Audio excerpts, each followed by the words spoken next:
Bicara nikel adalah bicara pelanggaran Undang-Undang Dasar 45 Pasal 33 di dalam kelolaannya di zaman ini. Pasal yang mengatakan untuk hajat hidup rakyat dikuasai negara telah disalahartikan, telah disalahgunakan dan didiamkan. Negara yang dikelola oleh pemerintah telah memberikan kekayaan negara kepada negara lain dalam hal kelolaan sumber daya alam milik hajat hidup rakyat. Alhamdulillah, saat ini 90% perusahaan Tiongkok sudah menguasai tambang nikel di Indonesia. Mereka mengendalikan harga dan mereka mendapatkan keuntungan terbanyak dari nilai tambah dari industri turunan tambang nikel tadi. Tapi kalau dipikir-pikir nggak apa-apa juga sih. Karena kita bukan negara Indonesia yang punya Undang-Undang 45. Tetapi sudah jadi Wakanda yang lebih maju dan tidak perlu lagi Undang-Undang 45. Kan Wakanda adalah salah satu provinsinya Tiongkok. Makanya penjualan harta tersebut dimasukkan kategori suksesnya kelolaan negara Wakanda, di mana hilirisasi nikel adalah kewajiban untuk meningkatkan nilai tambah dan penyerapan tenaga kerja di Wakanda. Dan sekali lagi, alhamdulillah sudah terserap lebih dari 100.000 tenaga kerja. Saat ini industri turunan dari nikel baru pada nikel pig iron yang diproses, kemudian masuk ke ferronikel yang semuanya juga milik kakak tertua, milik Tiongkok perusahaannya. Nantinya Wakanda harus bisa menghasilkan prekursor. Prekursor adalah suatu bahan atau komponen yang mengandung nikel yang dibutuhkan untuk baterai. Namun untuk sementara hal ini dikerjakan di mainland, di tanah leluhur kakak tertua, di Tiongkok. Yang nilai tambahnya tertinggi tidak dikerjakan di Wakanda. Bahkan tidak boleh dapat manfaat dari mineral tanah jarang lainnya yang menempel pada nikel tersebut. Perusahaan Big Brother Tiongkok yang dengan 100.000 lebih tenaga kerja dari mainland Tiongkok per tahunnya, kakak tertua sudah menghasilkan 450 triliun rupiah, yang mana Wakanda hanya mendapatkan dari pajak 10%, dan itu harus cukup. Sesungguhnya jumlah itu tidak sebanding, sangat tidak sebanding seharusnya. Tetapi gubernur Tiongkok di Wakanda ada jatah preman yang mana bisa untuk membiayai media mainstream dan buzzer rupiah. Untungnya lagi, rakyat Wakanda bodoh semua termasuk bosman. Jadi bisa percaya bahwa pendapatan perusahaan kakak tertua naik 25%, dibilang Wakanda yang untung. Ya percaya saja, untung kok.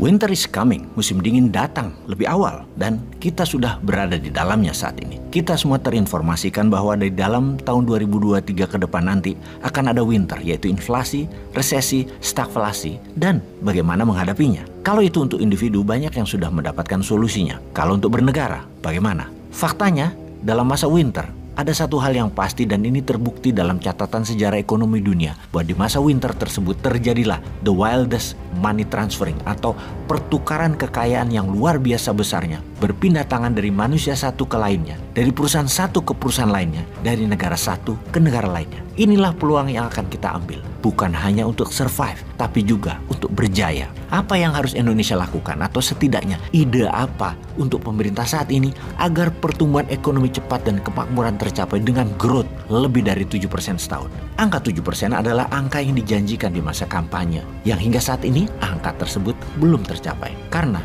dalam 8 tahun pertumbuhannya seharusnya adalah 56% minimum kalau tercapai, atau bahkan bisa lebih.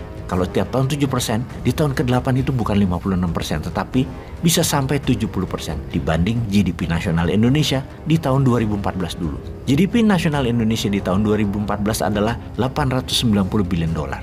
Dan di tahun 2021, 1.186 billion dolar. Diperkirakan di tahun 2022, GDP nasional Indonesia adalah 1.250 billion dolar, naik 360 billion dolar, atau naik 30% dalam 8 tahun, alias rata-rata per tahunnya 3,75%, hanya mencapai setengah dari janji kampanye. Wis, ora usah dibanding-bandingkan dengan negara lain. Ini mau kita ukur dari janji kampanyenya saja. Jadi masih ada 2 tahun lagi yang ini harus kita bantu. Penting ini membantu negara. Caranya bagaimana? Kita fokus pada 20% hal yang memberikan 80% pertumbuhan. Kita pasti tahu atau kenal bisnis apa atau industri apa yang memenuhi hukum Pareto ini, yaitu 20% yang memberikan 80%. Kita sederhanakan apa itu hukum Pareto. Dalam setiap bisnis, angka 20-80 seperti angka ajaib yang belum pernah kita mengerti mengapa hal ini bisa terjadi. Namun itu kenyataannya, itu faktanya. Misalnya ada kakak beradik, 7 bersaudara. Pasti hanya satu orang yang paling luar biasa prestasinya atau jabatannya atau kedudukannya atau hartanya. Bahkan samaan yang nomor 2 aja jauh, yang sisanya ya rata-rata saja. Di Indomaret misalnya, pasti ada produk yang menghasilkan 80% sales dan produk itu merupakan hanya 20% isi toko atau produk jualan. Di bank misalnya, 80% pendapatan bank tersebut didapat dari 20% kliennya saja. Kembali ke kekuatan ekonomi Nusantara. Kita petakan mana yang bisa menghasilkan 80% dari 20% produk. Untuk sementara jangan fokus dulu ke SDM, harus dicarikan lapangan kerja, atau harus transfer teknologi. Pokoknya kata harus diabaikan dulu. Kita fokus yang 20% tadi. Fokus jangka pendek growth ekonomi naik. Itu didulukan karena waktu kita sempit. Hal ini kalau sahabat Newman membayangkan adalah kita mendapat posisi sebagai pengelola Bappenas, Badan Perencanaan Pembangunan Nasional, yang mendapat tugas di tahun 2045 nanti Indonesia harus menjadi negara nomor 1 GDP-nya tertinggi di dunia. Saat ini di tahun 2022 GDP negara tertinggi di dunia adalah Amerika dengan 25 triliun dolar atau 25.000 billion. Kita pakai angka triliun saja. Indonesia saat ini adalah 1,2 triliun, nomor 16 dunia. Data itu hampir 24 kali Amerika saat ini lebih kaya dari Indonesia. Diperkirakan di tahun 2045 Amerika GDP-nya adalah 40 triliun dolar. Tiongkok 50 triliun dolar.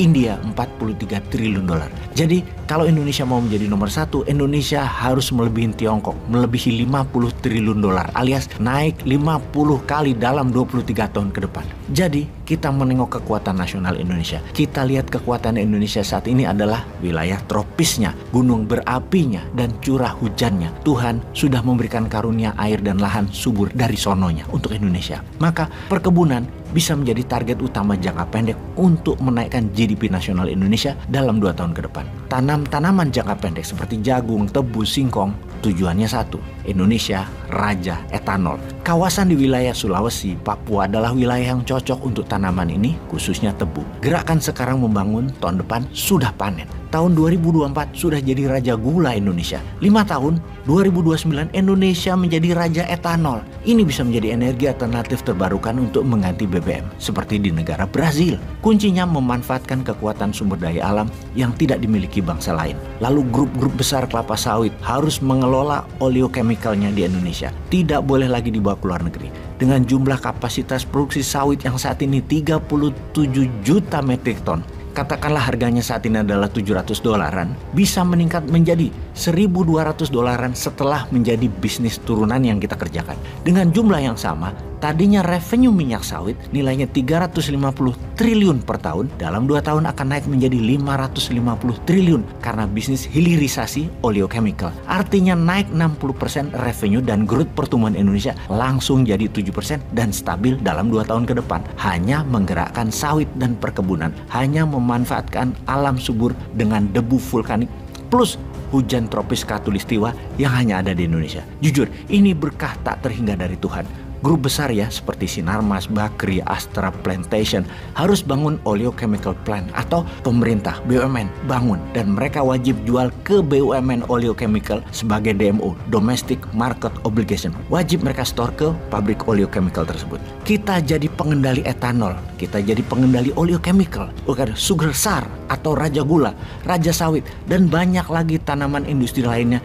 Kita bangun hilirisasi atas sumber kekayaan alam di atas permukaan tanah tersebut. Kita berdaulat dan mengendalikan produk turunannya dari tanaman jangka pendek dan jangka menengah Nusantara. Ini penting buat bargain power antar negara di kemudian hari, selain hilirisasi mineral. Jadi untuk Indonesia berdaulat 2045 dan menjadi negara nomor 1 GDP-nya, kalau Tiongkok punya BRI atau Belt Road Initiative, Indonesia punya juga dong, namanya Spice Mineral Road Initiative. Kendalikan produk hilir mineral dan rempah tanaman industri sebagai alat tawar dan alat tekan bernegara.